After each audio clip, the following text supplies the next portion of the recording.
Hello dear students, welcome back to Kataria pharmacy. बच्चों कैसे हो आप सभी? आई होप सभी ठीक होगे, सभी हेल्दी होगे। तो हम पढ़ रहे थे B pharma second semester pathophysiology unit second. तो यूनिट सेकंड का आज का हमारा फोर्थ लेक्चर होने वाला है। इसके अंदर हम देखेंगे रेस्पिरेटरी सिस्टम डिसऑर्डर में क्रॉनिक ऑब्स्ट्रक्टिव पल्मोनरी डिजीज। तो रेस्पिरेटरी सिस्टम डिसऑर्डर्स के अंदर दो डिजीज हमें स्टडी करने को दी हुई है सिलेबस के अंदर। एक हम ऑलरेडी स्टडी कर चुके हैं अस्थमा प्रीवियस लेक्चर के अंदर। अब हम स्टडी करेंगे सीओपीडी या फिर सीओएडी भी हम इसको बोल सकते हैं। सीओपीडी की फुल फॉर्म है क्रॉनिक ऑब्स्ट्रक्टिव पल्मोनरी डिजीज, सीओएडी की फुल फॉर्म है क्रॉनिक ऑब्स्ट्रक्टिव एयरवे डिजीज। ठीक है, तो कोई भी किसी भी नाम से आपको ये पूछा जा सकता है, तो कंफ्यूज होने की बिल्कुल भी जरूरत नहीं है। और अभी तक आपने कटारिया फार्मेसी ऐप डाउनलोड नहीं किया है तो जाइए प्ले स्टोर पे कटारिया फार्मेसी ऐप डाउनलोड कीजिए। वहां से आप अफोर्डेबल प्राइस पे नोट्स और कोर्स परचेज कर सकते हैं। इसके अलावा अपने दोस्तों को शेयर करना बिल्कुल ना भूले। तो चलिए स्टार्ट करते हैं, ज्यादा टाइम आपका वेस्ट नहीं करेंगे। वीडियो में एंड तक जरूर बने रहना, जिससे आपको ये टॉपिक भी, ये डिजीज भी क्लियर हो जाए। तो कहीं ना कहीं ये डिजीज जो है अस्थमा से ही रिलेटेड है, क्योंकि भाई ये भी रेस्पिरेटरी सिस्टम से रिलेटेड है, अस्थमा भी रेस्पिरेटरी सिस्टम से रिलेटेड है। अस्थमा के अंदर भी एयरवे कंस्ट्रक्शन होता है, इंफ्लेमेशन होता है, इसके अंदर भी होगा, लेकिन ये थोड़ी सीवियर कंडीशन हो सकती है। ठीक है, तो चलिए देखते हैं क्या होता है इसके अंदर। क्रोनिक ऑब्स्ट्रक्टिव एयरवे डिजीज या फिर पल्मोनरी डिजीज भी हो सकती है। तो दोनों तरीके से मैंने आपको बता दिया है, तो कंफ्यूज होने की बिल्कुल भी जरूरत नहीं है। तो ये एक बार डायग्राम देख लीजिए। बेसिकली जो क्रॉनिक ऑब्स्ट्रक्टिव पल्मोनरी डिजीज है, उसके अंदर देखिए दो कंडीशंस देखने को मिलती है। एक होता है एम्फिसीमा, एक होता है ब्रोंकाइटिस। ठीक है, तो एक ये देखिए हमारा हेल्दी लंग्स है। तो ये हेल्दी लंग्स है, इसमें एल्वियोलाई जो है वो नॉर्मल साइज में है, कोई भी दिक्कत नहीं है। लेकिन जो एम्फिसीमा है, इसमें देखिए जो एल्वियोलाइज हैं उसके जो सैक्स हैं एक दूसरे में कोलैप्स हो चुके हैं, कोलैप्स एल्वियोलाई। इसके अलावा ब्रोंकाइटिस में क्या होता है कि जो एयरवे है वो नेरो हो जाते हैं और म्यूकस भी सिक्रिएट होता है और टाइट स्मूथ मसल्स टाइट भी हो जाती है।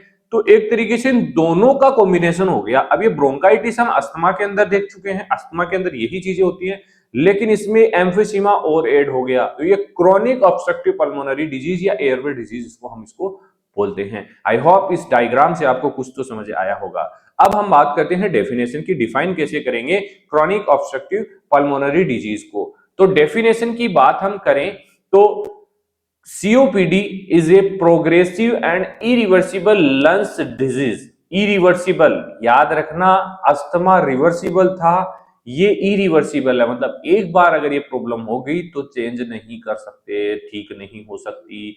Irreversible lungs disease characterised by chronic air flow limitation due to inflammation, destruction of airways and lungs tissue. मतलब कि एयर फ्लो लिमिट हो जाएगा, एयर फ्लो में प्रॉब्लम आएगी, सांस नहीं ले पाएंगे, ब्रेथलेसनेस होगा, क्योंकि एयरवे के अंदर इंफ्लेमेशन होगा, डिस्ट्रक्शन होगा और लंग्स के टिश्यूज डैमेज होंगे। उसकी वजह से एल्वियोलाई भी डैमेज होंगे। ठीक है, उसकी वजह से दिक्कत होती है। हिंदी में देखिए सीओपीडी एक धीरे धीरे बढ़ने वाली और पूरी तरह ठीक न होने वाली फेफड़ों की बीमारी है, जिसमें एयरवे, श्वास नलिकाओं में सूजन, फेफड़ों के टिश्यू के नष्ट होने के कारण हवा का प्रवाह कम हो जाता है, सांस नहीं ले पाता है पेशेंट इसके अंदर। समझ में आई? डेफिनेशन आपको हर एक टॉपिक की याद होनी चाहिए, क्योंकि 10 डेफिनेशंस टोटल आपको पेपर में पूछी जाएगी। तो सीओपीडी मतलब क्लॉग्ड और डैमेज लंग्स। क्लॉग्ड मतलब म्यूकस की वजह से ब्लॉक होगा, ब्रोंकाइटिस होगा, इंफ्लेमेशन होगा, डैमेज मतलब एल्वियोलाई डिस्ट्रक्शन होगा, एम्फिसीमा होगा। ये दोनों मिला के बनता है क्रॉनिक ऑब्स्ट्रक्टिव पल्मोनरी डिजीज। बात करें टाइप ऑफ सीओपीडी की, तो बेसिकली दो टाइप का होता है, क्रॉनिक ब्रोंकाइटिस, दूसरा है एम्फिसीमा।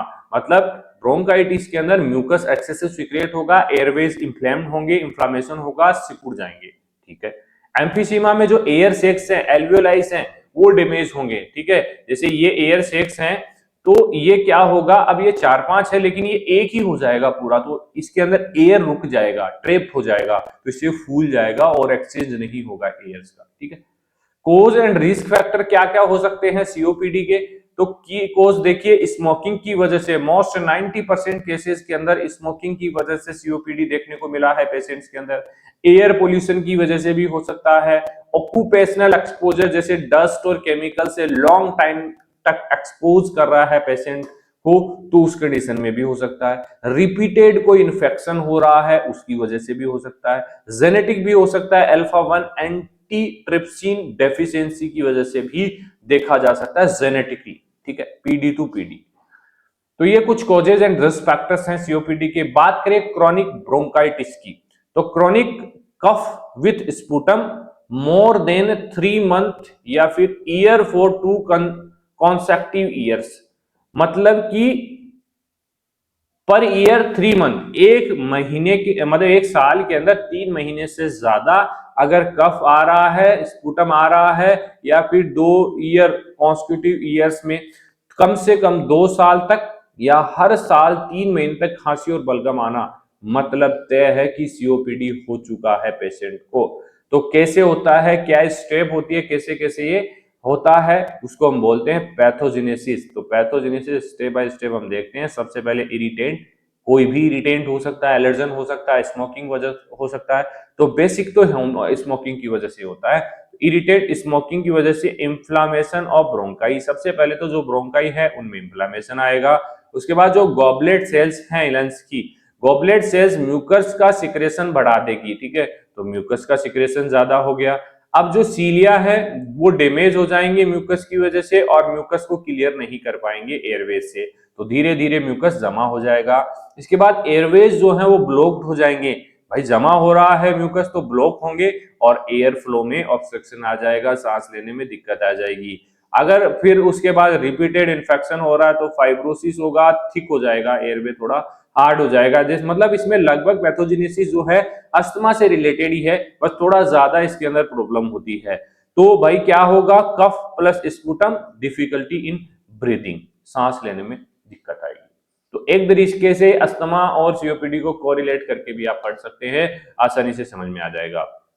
तो ये डायग्राम देखिए, ये हमारा नॉर्मल लंग्स है, नॉर्मल एयरवे है, ठीक है। ये ऑब्स्ट्रक्टिव क्रॉनिक ब्रोंकाइटिस है, इसमें सिकुड़ चुका है, स्वेलिंग आ गई है, मसल्स बेसिकली नैरो हो गई है, मतलब सिकुड़ गई है, कॉन्ट्रैक्ट हो गई है। तो काफी सारा डिफरेंस आपको इस डायग्राम में देखने को मिल रहा होगा, ठीक है।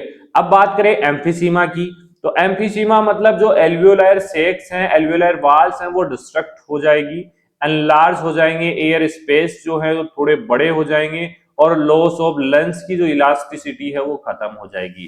तो फेफड़ों की जो एल्वियोलाई की दीवारें हैं वो नष्ट हो जाती हैं, हवा की जगह बढ़ जाती है, और फेफड़ों की लचक कम हो जाती है। ये डायग्राम देखिए आप लोग, ये नॉर्मल हमारा एयरवे है, एयर एक्सचेंज अकर इन एल्वियोलाई, मतलब O2 आ रहा है, CO2 जा रहा है, ठीक है। तो ये एक्सचेंज प्रॉपर्ली हो रहा है। लेकिन अब यहाँ पे देखिए जो एयर स्पेस है वो बढ़ गया है, एनलार्ज हो गया है, मतलब एक दूसरे में मर्ज हो गए हैं। तो एयर बिकम ट्रेप्ड, यहीं रह जाएगी, एयर वापस से नहीं जाएगी। तो air exchange become difficult in damage alveoli, air exchange नहीं होगा तो सांस कहां से लिया जाएगा, दिक्कत आएगी बेटा, ठीक है। तो ये है एम्फीसीमा। पैथोजेनेसिस क्या होता है, सबसे पहले स्मोकिंग की वजह से रिक्रूट न्यूट्रोफिल्स आएगी, बनेगी नहीं, रिलीज होगा इलास्टेज एंजाइम और एल्वियोलाई को डिस्ट्रॉय करेगा, और इलास्टिसिटी खत्म हो जाएगी। लंग्स कैन नॉट रिकॉल, वापस से रिकॉइल नहीं कर सकते हैं लंग्स, और एयर ट्रैप हो जाएगी, बैरल टेस्ट हो जाएंगे, मतलब बैरल की तरह हो जाएंगे, एयर भर जाएगी चेस्ट के अंदर, लंग्स के अंदर। ये एम्फीसीमा के अंदर होता है। बात करें कुछ कॉम्प्लिकेशंस की, जैसे पल्मोनरी हाइपरटेंशन हो सकता है, core pulmonary right heart failure हो सकता है, रेस्पिरेटरी एसिडोसिस हो सकता है, मतलब एसिड भर जाएगा, रेस्पिरेटरी फेलियर हो सकता है, कुछ कॉम्प्लिकेशंस है। डायग्नोस कैसे कर सकते हैं, चेस्ट एक्सरे से हाइपर इन्फ्लेमेशन देखेंगे, स्पायरोमेट्री डिक्रीज FeV1, जो इंस्पायरिटी जो रिजर्व वॉल्यूम्स होती हैं इसकी चेस्ट की, वो चेक की जाती है, ब्लड गेज चेक की जाती है, ऑक्सीजन लेवल और CO2, इसके अलावा हिस्ट्री, स्मोकिंग हिस्ट्री चेक की जाती है। तो ये काफी सारे टेस्ट हैं, और भी आपको डिटेल में पढ़ना है, नोट्स में सारी चीजें मिल जाएगी। बात करें ट्रीटमेंट की स्टेप वाइज, सबसे पहले तो स्मोकिंग की वजह से ज्यादा हो रहा है तो स्मोकिंग को स्टॉप करना पड़ेगा। उसके अलावा मेडिसिन की बात करें तो ब्रोंकोडायलेटर जैसे beta 2 agonist, salbutamol, anticholinergic, ipratropium bromide medicine का यूज कर सकते हैं। कॉर्टिकोस्टेरॉइड में बोडेसोनाइड, प्रेडनिसोलोन ये बेसिकली यूज होते हैं। ऑक्सीजन थेरेपी दी जाएगी, एंटीबायोटिक अगर इन्फेक्शन ज्यादा हो रहा है तो। पल्मोनरी रिहेबिलिटेशन मतलब पल्मोनरी प्रैक्टिस करवाई जाएगी, वापस से रिहेबिलिटेशन किया जाएगा। तो इस टाइप से कुछ ट्रीटमेंट कर सकते हैं। तो ये हमारा रेस्पिरेटरी जो डिजीज थे वो भी कंप्लीट हो चुके हैं। आगे एक टॉपिक और रहा है, उसको भी हम नेक्स्ट लेक्चर में कवर करेंगे, फिर हमारी यूनिट सेकंड कंप्लीट हो जाएगी। तो अगर आप लोगों ने अभी तक कटारिया फार्मेसी ऐप डाउनलोड नहीं किया है तो कर लीजिए, काफी बेनिफिट्स आप लोगों को मिलने वाले हैं। अफोर्डेबल प्राइस में आपको नोट्स मिलेंगे। नोट्स पे अगर आपको डिस्काउंट चाहिए तो आप फर्स्ट 100 कूपन कोड लगा सकते हैं, आपको 100 रुपीज का डायरेक्ट ऑफ मिल जाएगा नोट्स के ऊपर। तो आप इस ऑफर का फायदा उठा सकते हैं। चलिए मिलते हैं नेक्स्ट लेक्चर में। धन्यवाद।